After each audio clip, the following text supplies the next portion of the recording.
வணக்கம். ராதாகிருஷ்ணன் பாம்ஸ்க்கு உங்களை நான் வருக வருக வருகன்னு வரவேற்கிறேன். இன்றைக்கி நம்ம வீடியோவில் பார்த்தீங்கன்னா இன்னொரு ஆன்மீக தகவலுங்கன்னா, பழனியை சுற்றி இருக்கிறவங்க நிறையா பேர் வராகி அம்மனை தேடுவாங்க.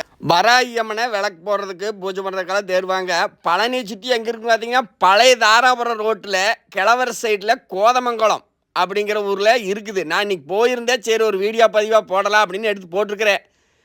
வராகி அம்மன் கோயில் நீட்டாக கிழக்கும்னா பார்த்து இருக்குதுங்க. ரோட்டோடி கிழவர் சைடு வேணுங்கிறனால போய் தாராளமாக வந்து சாமி கும்பிட்டு போகலாம்.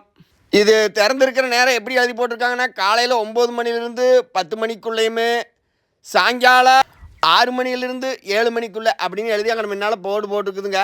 யாராச்சும் வேணுங்கிறவங்க போய் சாமி கும்பிட்டுக்கலாம் தாராளமாக. வலது சைடு விநாயகப் பெருமான் இருக்கிறாரு, உள்ளே வராகி அம்மன் இருக்கிறாங்க. வெளியில் பார்த்திங்கன்னா வலது சைடில் விநாயகப் பெருமானும், வராகி அம்மனுக்கு வலது சைடில் விநாயகப் பெருமானும், இடது சைடில் முருகப்பெருமானும் அமர்ந்து காட்சி அளிக்கிறாங்க. உள்ளே பார்த்தீங்கன்னா வராகி அம்மன் வீட்டுருக்குறாங்க. வேணுங்கிறவர்கள் போய் தெய்வம் போட்டு நல்ல முறையாக சாமி கும்பிடுங்க. நான் இன்றைக்கி போயிட்டு வந்தேன், சரி நம்ம ஒரு வீடியோ எடுத்து போடலாம். நிறையா பேர் பார்த்திங்கன்னா வராகி அம்மனை கண்டிப்பாக தேடுவாங்க. அது ஒரு சிலருக்கு மட்டுமே புரியும்.